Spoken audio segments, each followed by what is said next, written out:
I talked about RFK and what he was talking about in regards to the transition team. So I'm going to let him talk about Trump's first term as president versus how they're doing it today, because he can tell it a lot better than me because he's there. It's crazy to me. Like when RFK announced that he was running for president, I was pumped. I love RFK. I love what he's been doing for the last 4 years in the health stuff and telling the truth about things. And if I wasn't around for his uncle, for JFK, but everything I've seen and heard about him is very representing a good representation of what all politicians should strive to be. And the silver dollar, the things he was going after, the things he was talking about, the space stuff.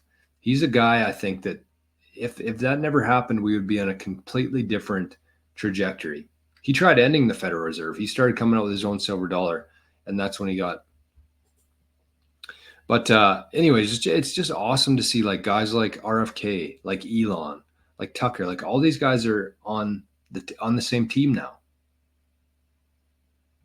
And so let's listen to what he has to say here. I'm trying to find it. Here it is. It's from Noster. I might start getting all my news from Noster for the show. Strictly Noster. Okay, let's watch this. 2 minutes 45 seconds long. We'll put it on 1.25, and let's see how it works. Our Noster from Ivan over on Noster. I've talked to Donald Trump specifically about this, and he said to me, I said, look, the last time you were in there, you put John Bolton in charge of NSA and Mike Pompeo in charge of the CIA and the State Department, and you put an oil guy, in charge of Department of Interior, a coal guy in charge of EPA, and a telecom lobbyist in charge of FCC, and pharma lobbyist as head of HHS and FDA, Scott Gottlieb. And he said, here's the difference. He said, when I got in last time, I had no idea how to govern. And I got surrounded by donors and corporate people who said, you appoint this guy and appoint that guy. And he said, I appointed a lot of bad people. Now, I was listening this morning to this extraordinary interview that Donald Trump did with Joe Rogan yesterday. And he said during that interview, he talked specifically about John Bolton. He said, a donor got me to appoint him. He said, he's a great guy. He turned out, and this is what he said.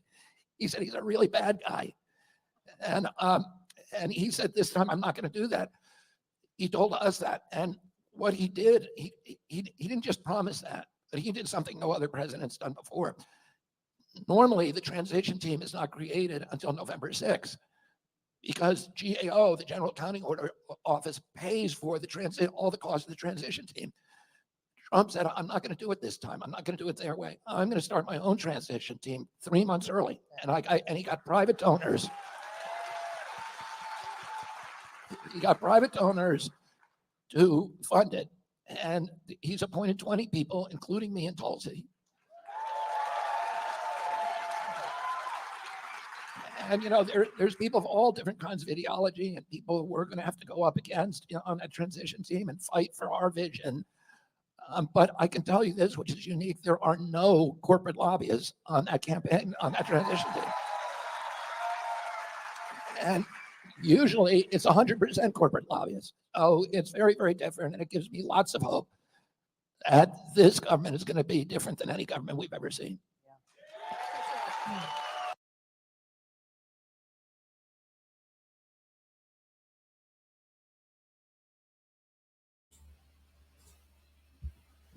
Isn't that incredible? Isn't it? And I just feel like so many people are missing out on this, and it won't really matter. It won't affect them too much, but it does. To me, this whole thing ties together into where we are today in terms of Trump in 2016 beating Hillary, changing the whole direction of the future. And some people can believe that, some people might not. I don't give a shit. I feel like we've kind of weeded out all the people who have Trump derangement syndrome out of this community already.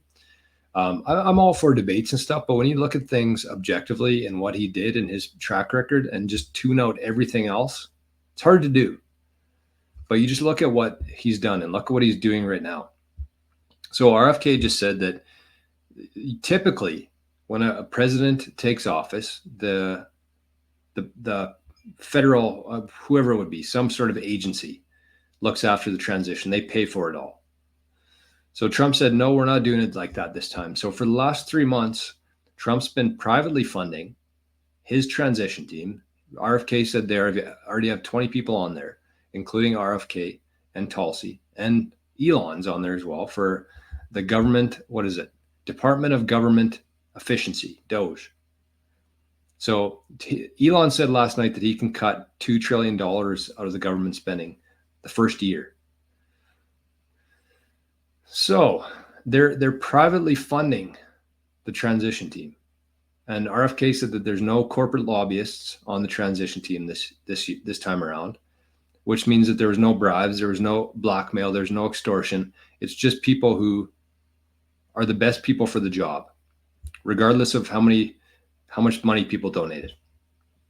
And he said that historically, typically, 100% of the transition team is corporate lobbyists. Isn't that fucking disgusting? It makes me physically ill to think how many years we've gone through the system where that's like the norm. Whereas the more money you have, the more bad you can do, the more influence you have. And it doesn't really matter if it's the best person. It doesn't matter if they're good or bad for the country. They paid enough. They got you elected. They're getting into that position. And from there, they can raise all kind of hell. So it's nice to see that we're changing the direction of not only this administration, but this is how it's going to be in the future for at least our lifetime. Once people see how good things can be, we're never going back to where we are today, ever. And Jason says, love her. I love Tulsi too. Holy. And I posted this last night, but I said, Melania also doesn't get enough credit.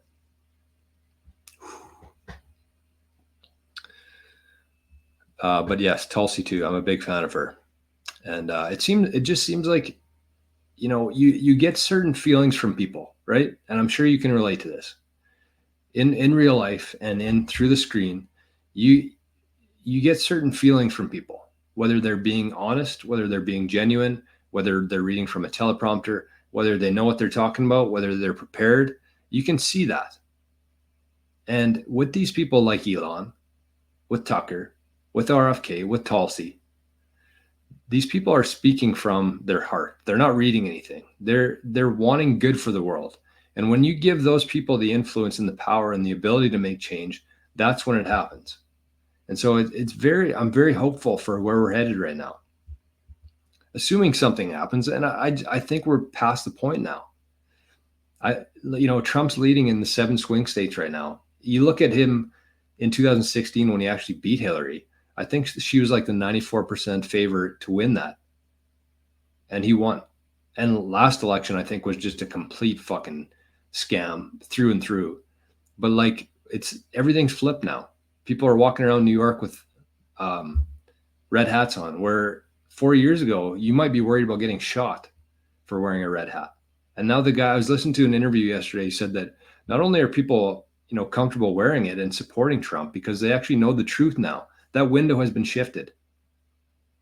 And so they're not only scared to wear the hat or not scared to wear the hat, but they actually have people coming up to them and thanking them for wearing it. Yeah, it's nuts. The whole thing, when you actually take a look at things objectively and you see how crazy things have been, like Jason says, it's so true about Melania. She's a supermodel and she's got 0 front page coverage on any of those magazines as first lady. 0. Like I've seen more of Dr. Jill Biden in this month than I had for 4 years of Melania being the first lady. It's nuts.